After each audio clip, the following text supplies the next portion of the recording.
कितने तारीख को आपको मारा गया था, क्या डेट थी? 8 अक्टूबर था सर। 6:39 से मेरा फॉलोअप किया गया। मैं जाती हूँ मेरे डॉगी को शॉपिंग करवाने, उस टाइम पे मुझे फॉलोअप करके मुझे रोड पे घसीट के मारा पीटी किया जाता है मेरे साथ सरेआम।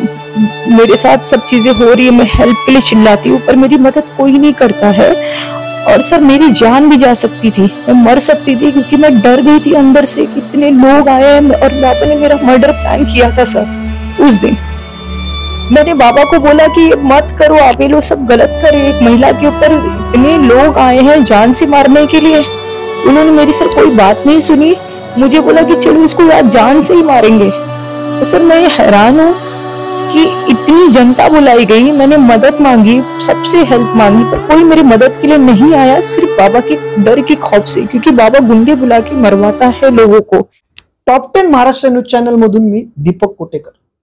आपण दरवेळेस महिलांवरती होणारे अत्याचार हे लोकांसमोर आणण्याचा प्रयत्न करतो। या क्षणाला मी विलेपार्लेच्या जू या ठिकाणी आहे।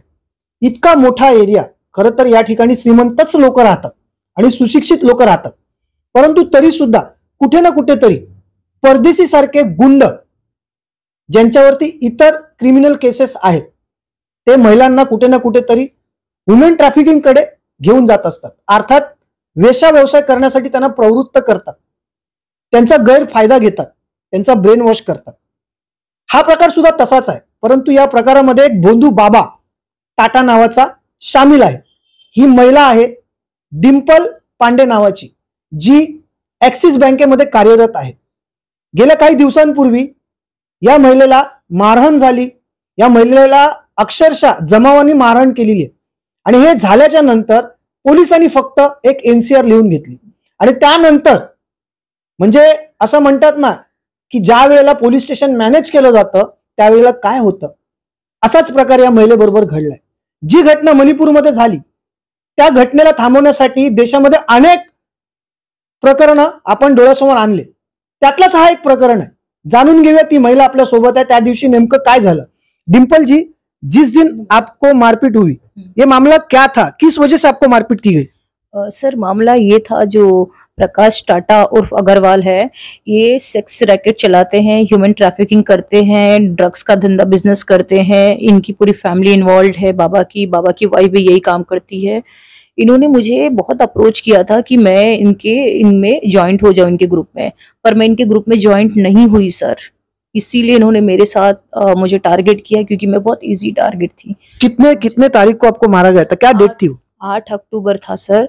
6:39 से मेरा फॉलोअप किया गया। मैं जाती हूँ मेरे डॉगी को शॉपिंग करवाने, उस टाइम पे मुझे फॉलोअप करके मुझे रोड पे घसीट के मारा पीटी किया जाता है मेरे साथ सरेआम। मेरे साथ सब चीजें हो रही है, मैं हेल्प के लिए चिल्लाती हूँ पर मेरी मदद कोई नहीं करता है। और सर मेरी जान भी जा सकती थी, मैं मर सकती थी क्योंकि मैं डर गई थी अंदर से। कितने लोग आए हैं और बाबा ने मेरा मर्डर प्लान किया था सर। उस दिन मैंने बाबा को बोला कि मत करो आप, ये लोग सब गलत कर रहे हो, एक महिला के ऊपर इतने लोग आए हैं जान से मारने के लिए। उन्होंने मेरी सर कोई बात नहीं सुनी, मुझे बोला कि चलो इसको यार जान से ही मारेंगे। तो सर मैं हैरान हूँ कि इतनी जनता बुलाई गई, मैंने मदद मांगी, सबसे हेल्प मांगी, पर कोई मेरी मदद के लिए नहीं आया, सिर्फ बाबा के डर के खौफ से, क्योंकि बाबा गुंडे बुला के मरवाता है लोगों को। मैं सर क्या करूं, मैं बहुत टेंशन डिप्रेशन में हूँ, मेरी लाइफ कहीं ना कहीं खत्म हो रही हूँ मैं अंदर से, क्योंकि मुझे इंसाफ नहीं मिल रहा है। तो सर मैं इस इंसाफ के लिए क्या करूं, मुझे दिन रात मेरे माइंड में टेंशन रहता है, मैं ठीक से खाना नहीं खाती। कितने लोग आपको मार रहे थे? जिस वक्त आपको मार रहे थे उस वक्त आप कैसा महसूस कर रहे थे? कौन कौन लोग थे ये? आप जिस गुंडे का नाम ले रहे, कौन गुंडा था? उस गुंडे को आप पहचानते क्या? उसका नाम आपको पता है क्या?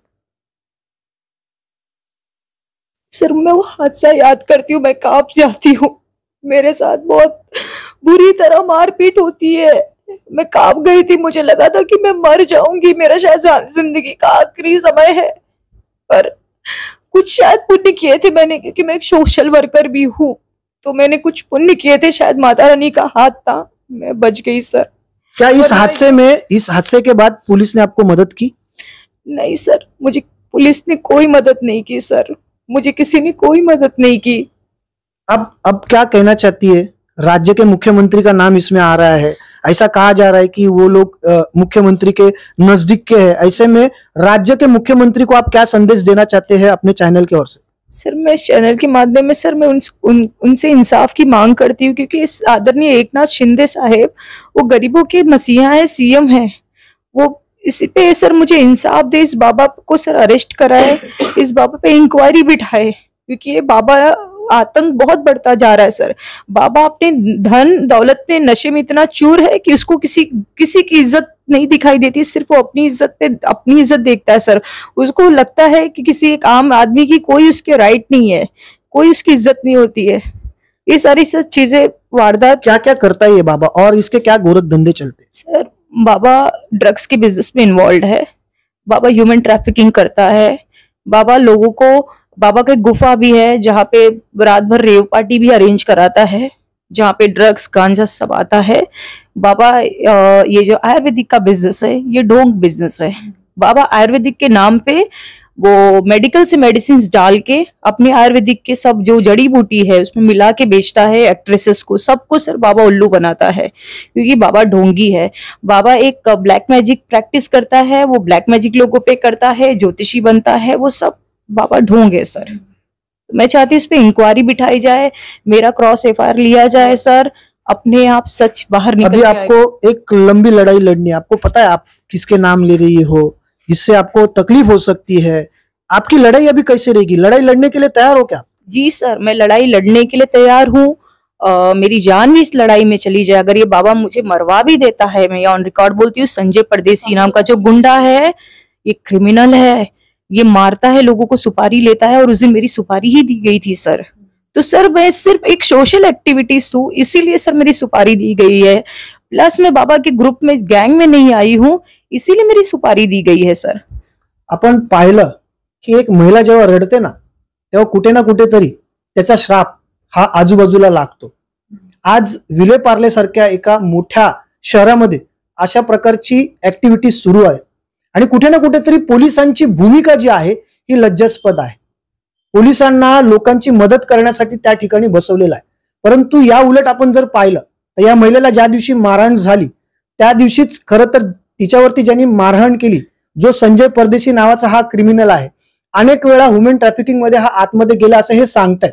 आणि जर खरं असेल तर कुठे ना कुठेतरी राज्याचे मुख्यमंत्री एकनाथ शिंदे साहेब आपल्याला या प्रकरणाकडे जातीने लक्ष देणं काळाची गरज आहे, अन्यथा लोकांचा विश्वास उडेल आणि कुठेतरी लोक कायदा आणि सुव्यवस्थेवरती विश्वास ठेवायचं सोडून जातील। परंतु कुठे ना कुठेतरी राज्याचे मुख्यमंत्री एक चांगले मुख्यमंत्री म्हणून ओळखले जातात, गरिबांचे काम करणारे कैवारी म्हणून ओळखले जातात। ज्या अनंत दिघे साहेबांचं आपण नाव घेता, ज्यांचे शिष्य आपण आहात, त्या काळामध्ये बाळासाहेब आणि दिघे साहेब अशा काम करणाऱ्या लोकांना वेटीस धरून त्यांना कुठेतरी काहीतरी न्याय मिळेल यासाठी तडफडत होते। आणि शिवसेनेचा हा एक उद्देश होता की महिला सुरक्षित राहायला पाहिजेत, महिला म्हणजे आपल्या आई बहिणी आहेत। आणि जर या आई बहिणींवरती अशासारखा प्रकार होत असेल तर कुठे ना कुठेतरी महाराष्ट्राच्या संस्कृतीला लाजवणारी ही गोष्ट आहे।